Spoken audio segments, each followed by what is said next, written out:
Hello everyone, welcome back to my channel. 30 days answer writing की series का आज हमारा तीसरा दिन है। हम कर रहे हैं ज्योग्राफी की आंसर राइटिंग। हमने एक पिछले वीडियो में 7 मार्कर्स की आंसर राइटिंग देखी थी।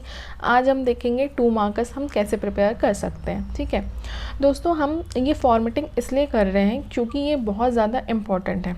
क्यों इम्पॉर्टेंट है कि अगर हम ये चीज़ें पहले से प्रिपेयर करके नहीं रखेंगे तो जब एग्ज़ाम आने वाला होगा, जब एग्ज़ाम होगा हमारा, तो अब हमें ना बहुत ज़्यादा प्रॉब्लम होने वाली है। ठीक है, आपको पता ही होगा कि हमारा जो एग्ज़ाम है वो 23 जून को होने वाला है प्री का। उसके बाद आयोग ने कैलेंडर भी जारी कर दिया है कि अगले 2 महीनों में वो एग्ज़ाम अपना मेंस का ले लेगा। मान लीजिए आपने प्री निकाल लिया तो आप कैसे प्रिपेयर करेंगे 2 महीने में आगे प्री को।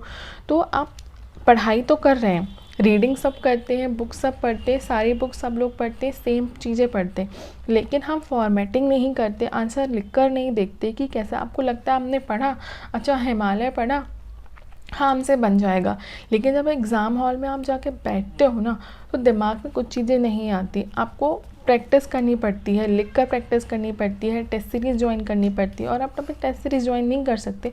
अभी जो हमें एक्सटेंड हुआ है ना उसका हमें भरपूर उपयोग करना चाहिए। या छोटे छोटे आंसर्स बना के रख लीजिए आप अभी से, जो ज़्यादा टाइम नहीं लगता है। आप ज़्यादा समय मत दीजिए मेंस को, आप प्री को ही प्रिपेयर करिए। लेकिन अगर आप दिन में 8 घंटे पढ़ रहे हैं तो कम से कम 3 घंटे इन चीज़ों को प्रिपेयर करने में दीजिए। नए सब्जेक्ट्स आपको नहीं पढ़ना है, कोई दिक्कत नहीं है, आपको सर्च करना पड़ेगा, बहुत सारे नए टॉपिक ऐड हुए हैं, तो जो पुराने टॉपिक है ना वो आप प्रिपेयर करके रख लीजिए, या जो मैं बता रही हूँ उस तरीके से आप प्रिपेयर करके रखते जाइए। जैसे मैंने आज आपको बता दिया कि हम काराकोरम का 2 मार्क्स हम कैसे लिखेंगे, भुंजी का हम 2 मार्क का कैसे लिखेंगे, इसी तरह से आप और भी चीज़ें प्रिपेयर करके पहले से रख लीजिए। ओके, जिससे आपको बाद में प्रॉब्लम नहीं होगी। एक ना सिर दर्द ख़त्म हो जाएगा अगर आप पहले से प्रिपरेशन कर लेते हैं इन सब चीज़ों की। छोटी छोटी चीज़ें हैं लेकिन बहुत ज़्यादा इम्पॉर्टेंट है। ओके, तो चलिए शुरू करते हैं कि हम कैसे लिखेंगे आंसर को अपने। ठीक है, पहला आंसर है हमारा काराकोरम श्रेणी।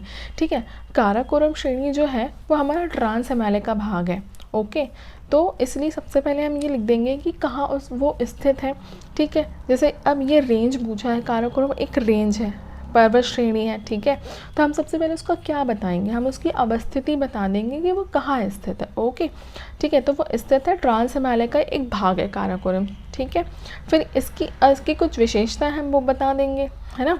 कुछ चीज़ अगर हम लिख रहे हैं तो सबसे पहले उसकी अवस्थिति बता दी, विशेषताएं बता दी, कुछ इसे उसकी इंपॉर्टेंट चीज़ें वो बता दी। तो पहला हमने लिख दिया कि ट्रांस हिमालय का ये भाग है। ओके, हिमालय के 4 भाग है ना, पहला ट्रांस हिमालय है, फिर वृहद हिमालय है, फिर लघु हिमालय है, फिर शिवालिक हिमालय है। ठीक है, तो उसी 4 भागों में ट्रांस हिमालय का काराकोरम श्रेणी ट्रांस हिमालय का भाग है।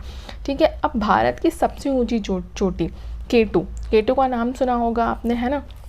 जो भारत की सबसे ऊंची चोटी है वो है केटू, जिसकी ऊंचाई है 8611 मीटर। ओके, तो ये भारत की जो सबसे ऊंची चोटी है केटू ना, वो किसमें, काराकोरम रेंज में स्थित है। तो हम वो लिख देंगे क्योंकि ये सबसे इंपॉर्टेंट पॉइंट है यहाँ पे। ठीक है, अब इसमें एक इम्पॉर्टेंट दर्रा भी आता है, वो है काराकोरम दर्रा। ठीक है, इम्पॉर्टेंट जो पर्वत शिखर है वो हमने इसमें मेंशन कर दिया, एक दर्रा मेंशन कर दिया कि काराकोरम इसका सबसे इम्पॉर्टेंट पॉइंट है, काराकोरम दर्रा बता दिया। अब ये क्या करता है, इसकी एक हमने एक और लाइन लिख दी, भारत व चीन को जोड़ता है। ठीक है, आप काराकोरम दर्रा भी लिख सकते हैं, आपको ये वाली लाइन नहीं लिखनी है तो कोई प्रॉब्लम नहीं है, सिर्फ आप इतना ही लिख कर छोड़ सकते हैं। ठीक है, चलिए ये आंसर हमारा कंप्लीट होता है इतना। अब सेकेंड हम देखते हैं भुंजी क्या है। क्वेश्चन ऐसे ही आते हैं एग्जाम में, कई बार आपको डायरेक्ट नहीं लिखेगा कि भुंजी गॉर्ज बताइए, सिर्फ भुंजी लिख देगा, काराकोरम श्रेणी नहीं लिखेगा, सिर्फ काराकोरम लिख देगा। ठीक है, तो चलिए देखते हैं कि क्या है। तो भुंजी जो है भारत का सबसे गहरा गॉर्ज है ना। जितने भी गॉर्ज है भारत में उसमें सबसे गहरा गॉर्ज कौन सा है। अब इसको कौन बनाता है, इसको सिंधु नदी बनाती है। इस गॉर्ज को कौन बनाती है, सिंधु नदी बनाती है। और ये कहाँ स्थित है, ये लद्दाख श्रेणी में स्थित है। तो 3-4 पॉइंट तो आपको सबको ना इंपॉर्टेंट कुछ लिखने पड़ेंगे। ठीक है, भुंजी गॉर्ज है।